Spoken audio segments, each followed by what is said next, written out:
ಬದಲಿಗೆ 14ನೇ ಪಾಯಿಂಟ್ ಅಗೆಯೋದಕ್ಕೆ ನಿರ್ಧಾರ ಮಾಡಲಾಗಿದೆ. 13ನೇ ಪಾಯಿಂಟ್ ಅಲ್ಲಿ ಇವತ್ತು ಕಾರ್ಯಾಚರಣೆ ನಡೀಬೇಕಾಗಿತ್ತು. ಅಲ್ಲಿ ಹಿರಿಯ ಅಧಿಕಾರಿಗಳು ಬಂದು ಪರಿಶೀಲನೆ ನಡೆಸ್ತಾ ಇದ್ದಾರೆ. ಆದ್ರೆ ಕಾರ್ಯಾಚರಣೆ ಈಗ ಮಾಡೋದಕ್ಕೆ ನಿರ್ಧಾರ ಆಗಿರೋದು 14ನೇ ಪಾಯಿಂಟ್ ಅಲ್ಲಿ. 14ನೇ ಪಾಯಿಂಟ್ ನಲ್ಲಿ ಸಮಾಧಿ ಅಗೆಯೋದಕ್ಕೆ ಎಸ್ಐಟಿ ಮುಂದಾಗಿದೆ. ಬಂಗ್ಲಗುಡ್ಡದಲ್ಲಿ ಎಸ್ಐಟಿ ಇಂದ ಕಾರ್ಯಾಚರಣೆ 9ನೇ ದಿನದ ಕಾರ್ಯಾಚರಣೆ ಬಂಗ್ಲಗುಡ್ಡದಲ್ಲಿ ನಡೀತಾ ಇದೆ. ಇವತ್ತು 13ನೇ ಸ್ಪಾಟ್ ನಲ್ಲಿ ಕಾರ್ಯಾಚರಣೆ ನಡೀಬೇಕಾಗಿತ್ತು, ಬಟ್ ಅಲ್ಲಿ ಕಾರ್ಯಾಚರಣೆ ನಡೀತಾ ಇಲ್ಲ. 13ನೇ ಸ್ಪಾಟ್ ಅನ್ನ ಸ್ಕಿಪ್ ಮಾಡಿ 14ನೇ ಸ್ಪಾಟ್ ಏನಿದೆ ಅಲ್ಲಿ ಸಮಾಧಿ ಅಗೆಯೋದಕ್ಕೆ ಎಸ್ಐಟಿ ಮುಂದಾಗಿದೆ. 14ನೇ ಪಾಯಿಂಟ್ ದೂರುದಾರ ಗುರುತು ಮಾಡಿರುವಂತ ಈ 14ನೇ ಪಾಯಿಂಟ್ ಅನ್ನ ಅಗೆಯೋದಕ್ಕೆ ಎಸ್ಐಟಿ ತೀರ್ಮಾನಿಸಿದೆ. ಅಲ್ಲಿ ನಡೆಯುತ್ತೆ ಕಾರ್ಯಾಚರಣೆ.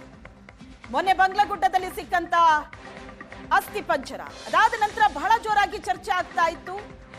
ಏನಿದೆ ಹಾಗಾದ್ರೆ ಮತ್ತಷ್ಟು ಪರಿಶೀಲನೆ ಆ ಭಾಗದಲ್ಲಿ ನಡೆಸಬೇಕಾ ಅಂತ ಇವತ್ತು ನೇರವಾಗಿ ಎಸ್ಐಟಿ ಅಧಿಕಾರಿಗಳು ಬಂಗ್ಲಗುಡ್ಡಕ್ಕೆ ಹೋಗಿದ್ದಾರೆ. ಅಲ್ಲಿ 14ನೇ ಪಾಯಿಂಟ್ ಅನ್ನ ಗುರುತು ಮಾಡಿ ಕಾರ್ಯಾಚರಣೆ ನಡೆಸ್ತಾ ಇದ್ದಾರೆ. 9ನೇ ದಿನದ ಕಾರ್ಯಾಚರಣೆ ಬಂಗ್ಲಗುಡ್ಡದಲ್ಲಿ ನಡೀತಾ ಇರೋದು. ಆಗಸ್ಟ್ 4ರಂದು ಅಸ್ಥಿ ಪಂಜರ ಸಿಕ್ಕ ಜಾಗದಲ್ಲಿ ಎಸ್ಐಟಿ ತನಿಖೆ ಮುಂದುವರೆದಿದೆ. ಭೂಮಿ ಮೇಲೇನೆ ಆತ್ಮಹತ್ಯೆಗೆ ಶರಣಾದ ಒಬ್ಬ ಪುರುಷನ ಅಸ್ಥಿ ಪಂಜರ ಸಿಕ್ಕಿತ್ತು. ಈಗ ಮುಂದಿನ ತನಿಖೆ ಮಾಡೋದಕ್ಕೆ ಎಸ್ಐಟಿ ಮುಂದಾಗಿದೆ. ಅಲ್ಲಿ ಮತ್ತಷ್ಟು ಸ್ಥಳ ಪರಿಶೀಲನೆ ಮಾಡಲಾಗುತ್ತೆ, ಸುತ್ತಮುತ್ತಲ ಪ್ರದೇಶಗಳನ್ನ ಪರಿಶೀಲನೆ ಮಾಡಲಾಗುತ್ತೆ. ಬಂಗ್ಲಗುಡ್ಡದ ರಹಸ್ಯದ ಬಗ್ಗೆ ಕೂಡ ಬಹಳ ಜೋರಾಗಿ ಚರ್ಚೆ ಆಗ್ತಾ ಇದೆ. ಆ ಕಾರಣಕ್ಕಾಗಿ ಇವತ್ತು ನೇರವಾಗಿ ಬಂಗ್ಲಗುಡ್ಡಕ್ಕೆ ಎಸ್ಐಟಿ ಟೀಮ್ ಹೋಗಿದೆ. ಅಲ್ಲಿ ಕಾರ್ಯಾಚರಣೆ 14ನೇ ಪಾಯಿಂಟ್ ನಲ್ಲಿ. ಆಗಸ್ಟ್ 4ನೇ ತಾರೀಕು ಅಲ್ಲಿ ಅಸ್ಥಿ ಪಂಜರ ಸಿಕ್ಕಿತ್ತು. ಅಸ್ಥಿ ಪಂಜರ ಸಿಕ್ಕ ಜಾಗದಲ್ಲಿ ತನಿಖೆ ನಡೀತಾ ಇದೆ. ಈ ಬಗ್ಗೆ ಹೆಚ್ಚಿನ ಡೀಟೇಲ್ಸ್ ಕೊಡ್ತಾರೆ ನಮ್ಮ ಪ್ರತಿನಿಧಿ ಭರತ್ ರಾಜ್ ಇದ್ದಾರೆ ಸಂಪರ್ಕದಲ್ಲಿ. ಭರತ್ ರಾಜ್, 13ನೇ ಪಾಯಿಂಟ್ ಅಲ್ಲಿ ಕಾರ್ಯಾಚರಣೆ ಅಂತ ಎಲ್ಲರೂ ಆ 13ನೇ ಸ್ಪಾಟ್ ಮೇಲೆ ಕಣ್ಣಿಟ್ಟು ಕಾಯ್ತಾ ಇದ್ರು. ಆದ್ರೆ ಎಸ್ಐಟಿ ಟೀಮ್ 13ನೇ ಸ್ಪಾಟ್ ಅನ್ನ ಸ್ಕಿಪ್ ಮಾಡಿ 14ನೇ ಪಾಯಿಂಟ್ ಅನ್ನ ತಲುಪಿದೆ.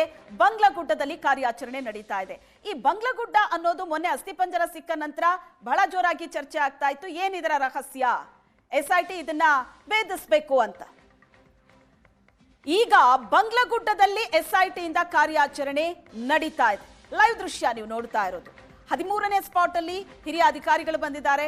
ಅಲ್ಲಿ ಸ್ಥಳ ಪರಿಶೀಲನೆ ಮಾಡ್ತಾ ಇದ್ದಾರೆ. ಅಂದ್ರೆ ಆ ಸ್ಪಾಟ್ ಅಲ್ಲಿ ಒಂದಕ್ಕಿಂತ ಹೆಚ್ಚು ಶವ ತಾನು ಹೂತಿದ್ದೆ ಅಂತ ಅನಾಮಿಕ ದೂರುದಾರ ಹೇಳ್ತಾ ಇದ್ರು. ಅಲ್ಲಿನ ಸ್ಥಳೀಯರೇ ಬೇರೆ ತರ ಚರ್ಚೆ ಮಾಡ್ತಿದ್ದಾರೆ. ಇದು ಕೂಡ ಎಸ್ಐಟಿ ಗಮನಕ್ಕೆ ಈಗಾಗಲೇ ಬಂದಿರುತ್ತೆ. ಒಂದು ಸುತ್ತಮುತ್ತಲು ಪ್ರವಾಹ ಪರಿಸ್ಥಿತಿ ಬಂದಿತ್ತು ಈ ಹಿಂದೆ. ಅದಾದ ನಂತರ 10-12 ವರ್ಷಗಳ ಹಿಂದೆ ಇದ್ದ ರೀತಿ ಆ ಜಾಗ ಈಗ ಇಲ್ಲ. ಆತ 10-12 ವರ್ಷಗಳ ಹಿಂದೆ ಅಲ್ಲಿ ಹೂತಿದ್ದೆ ಅಂತ ಈಗ ಬಂದು ಹೇಳಿದ್ರೆ ಪರಿಸ್ಥಿತಿ ಹಾಗಿಲ್ಲ. ಅಲ್ಲಿ ಏನೂ ಸಿಗೋದಿಲ್ಲ ಅಂತ ಸ್ಥಳೀಯರು ಹೇಳ್ತಾ ಇದ್ದಾರೆ. ಅದಕ್ಕೂ ಕೂಡ ಕಾರಣ ಇದೆ. ಅಲ್ಲಿ ಸಾಕಷ್ಟು ಬದಲಾವಣೆ ಆಗಿದೆ, ಅಭಿವೃದ್ಧಿ ಆಗಿದೆ. ಅಲ್ಲೊಂದಷ್ಟು ಮಣ್ಣನ್ನ ತಂದು ಸುರಿದು ಸಮತಟ್ಟು ಮಾಡಿದ್ರು ಆ ಜಾಗವನ್ನ. ಹಾಗಾಗಿ ಅಲ್ಲಿ ಕಾರ್ಯಾಚರಣೆ ಮಾಡಿದ್ರೆ ಏನೂ ಸಿಗೋದಿಲ್ಲ ಅಂತ ಸ್ಥಳೀಯರು ಕೂಡ ಚರ್ಚೆ ಮಾಡ್ತಾ ಇದ್ದಾರೆ.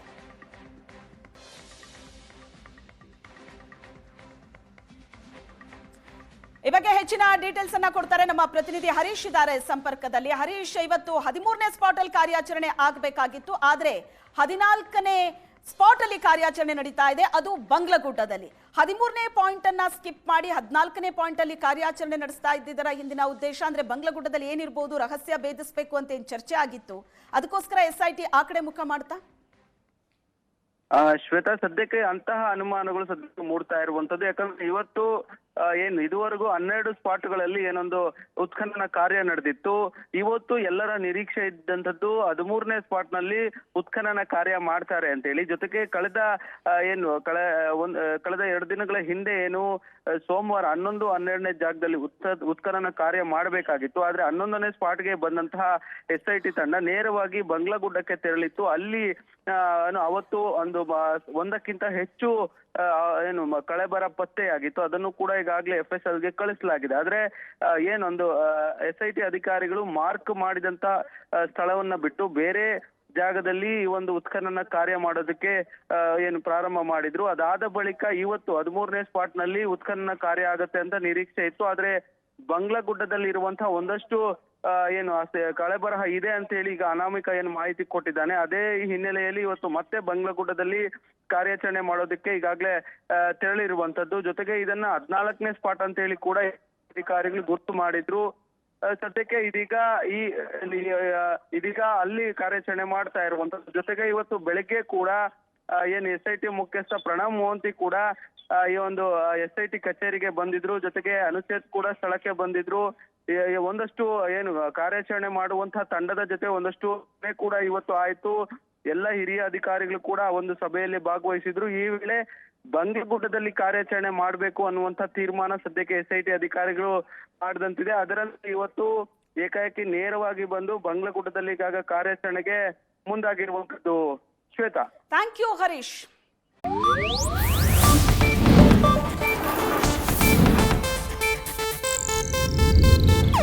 ಇದು ಏಷ್ಯಾನೆಟ್ ನ್ಯೂಸ್ ನೆಟ್ವರ್ಕ್ ಪ್ರಸ್ತುತಿ.